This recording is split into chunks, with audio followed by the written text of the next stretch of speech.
Le général a pris la parole.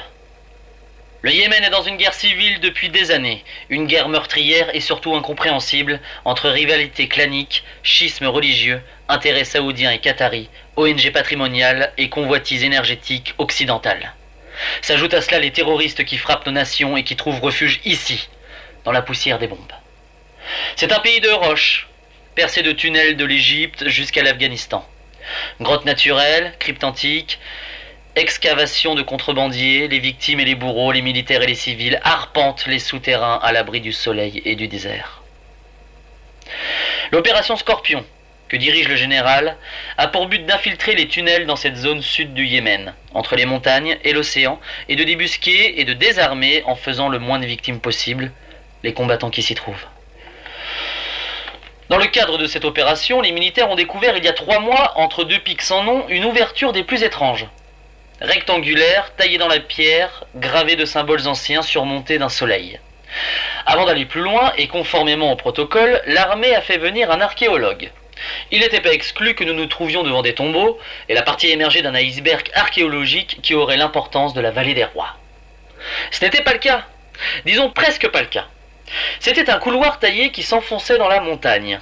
Le site était mineur et se résumait a priori à un simple fronton taillé et à un couloir rectangulaire aboutissant sur une grotte naturelle, comme si l'ouvrage avait été abandonné pour être repris plus tard.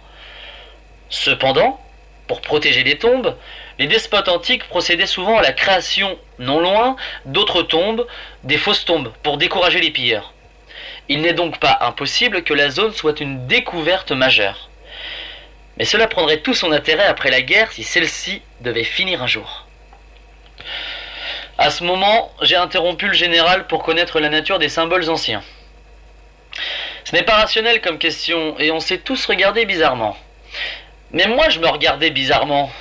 Et pourtant, la question me semblait importante. Je ne sais pourquoi.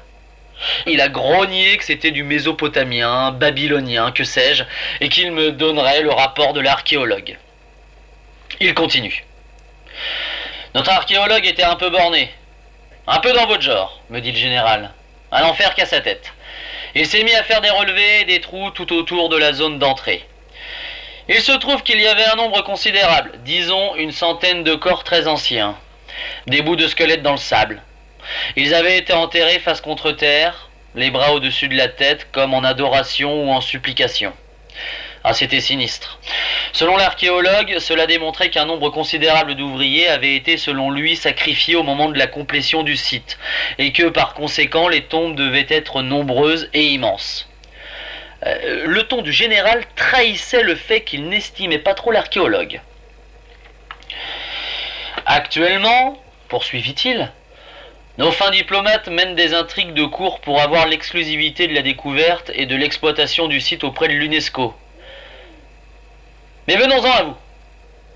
J'avais mis une petite escouade de fortes têtes au service de l'archéologue, histoire de faire des pieds aux uns et aux autres. Vous vous souvenez de ces histoires de malédiction qui frappent les profanateurs des tombes ?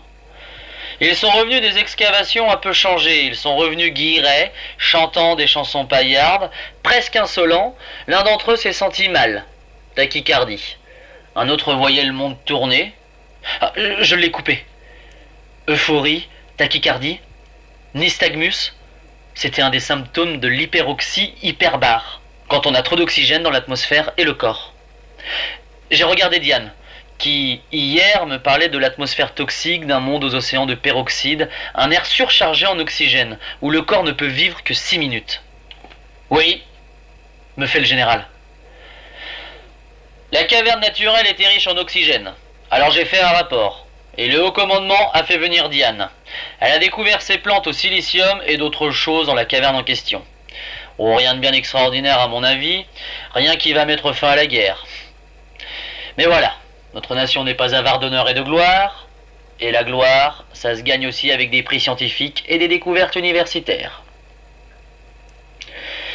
Une vallée des rois, des centaines de tombes, et nous sommes ceux qui vont les découvrir. Nos musées vont abriter ces trésors car la guerre ne cessera jamais ici. Ils attireront l'attention du monde entier et les porte-monnaies des touristes, les dons des industriels et la passion des meilleurs étudiants étrangers. À part que si je dois en croire Diane, Vos petites plantes valent plus que tous les trésors des pharaons. Donc on a demandé à recruter quelqu'un capable de prendre ce potager souterrain et de le transformer en gloire. C'est pour ça qu'on vous a recruté et qu'on a acheté ce matériel hors de prix. Oh Si cela ne tenait qu'à moi, vous n'êtes pas qualifié pour ce travail. Vous racontez votre vie sur votre dictaphone là.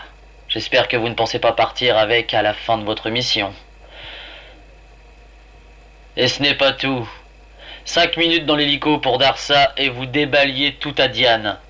En plus de rompre votre engagement de confidentialité, vous avez un tempérament instable et vous avez fait une mauvaise impression à ma référente scientifique concernant vos résistances au stress. Cependant, elle maintient que vous êtes le plus qualifié pour cette mission. Alors on va faire avec. Prenez du repos. Demain on va visiter l'excavation. J'espère que les squelettes ne vous font pas peur.